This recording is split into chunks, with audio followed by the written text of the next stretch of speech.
ଶ୍ରୀକ୍ଷେତ୍ରର ମହିମା ବର୍ଦ୍ଧିତ କରୁଅଛି ଏହି ବିଶ୍ୱ ପ୍ରସିଦ୍ଧ ଘୋଷଜାତ ଏହି ବିରଳ ଭକ୍ତଶୂନ୍ୟ ରଥଯାତ୍ରା ସମ୍ପର୍କିତ ଦୁଇ ଧାଡ଼ି ଜଣାଣ। ବହୁ ପ୍ରତୀକ୍ଷିତ ଘୋଷଜାତ ଆଜି ହେଉଅଛି ଅନୁଷ୍ଠିତ। ସର୍ବୋଚ୍ଚ ନ୍ୟାୟାଳୟ ମଞ୍ଜୁର କରିଲେ ପୁରୀର ଗୁଣ୍ଡିଚା ଜାତ। ରଥଯାତ ଆଜି ସତରେ କାହିଁକି ଲାଗୁନାହିଁ ଆଗ ଭଳି। ଭାଇ ଭଉଣୀଙ୍କୁ ସଙ୍ଗରେ ନେଇ ଜନ୍ମବେଦୀ ଯିବେ ଜଗତ ସାଇଁ। ହଜିତ ଯାଇଛି ରଙ୍ଗ ଅଧରରେ କାଳିଆ ରଜର ସୁନେଲି ହସ।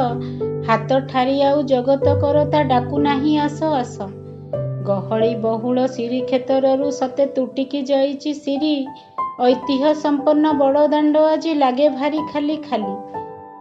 ଭକତ ବଛଳ କାଳିଆ ଠାକୁର ହୋଇଅଛି ଆଜି ଏକା। ପଣ୍ଡା ପଡ଼ିଆରୀ ଭିତରେ ସାନ୍ତେ ଆମକୁ ଦିଅନ୍ତି ଦେଖା। ସୁବର୍ଣ୍ଣ ଝାଡ଼ୁରେ ନନ୍ଦୀ ଘୋଷରେ ବିଜେ ଆମ ଗଜପତି। ଲକ୍ଷେ ରାଜାର ମଉଡ଼ମଣି ସେ ପ୍ରଥମ ସେବକ ବୋଲାଇଛନ୍ତି। ଭକତଙ୍କ ହୁଳହୁଳି ହରିବୋଲ ଶବ୍ଦର ନାହିଁ ଶୁଣା। ହୁରି ପଡ଼ୁନାହିଁ ଘଣ୍ଟ ଘଣ୍ଟାନାଦ ସର୍ବେ ଆଜି ବାଟ ବଣା।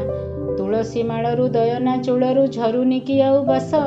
ଆନନ୍ଦ ବଜାର ଖାଁ ଖାଁ ଆଜି ନିସ୍ତବ୍ଧ ହୋଇଛି ଦେଶ। ସମୁଦ୍ର କୂଳର ଶୋଭା ଦେଖିବାକୁ ମନ ଆଜି ଉଡ଼ୁନାହିଁ। ସରଗ ଦୁଆର ମନାତ ହୋଇଛି ଅଣପୁରୀବାସୀ ପାଇଁ।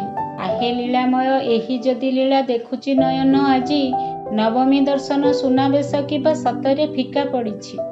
ଆହେ ଇଚ୍ଛାମୟ ଇଚ୍ଛାରେ ତୁମର ହେଉଛି କି ରଥଜାତ। ଭକତର ବନ୍ଧୁ କାହିଁକି କେଜାଣି କରାଉଛ ହନ୍ତସନ୍ତ। ପତିତ ଉଦ୍ଧାର କର ହେ ଠାକୁର ଅନ୍ୟ ଗତି ଆମ ନାହିଁ।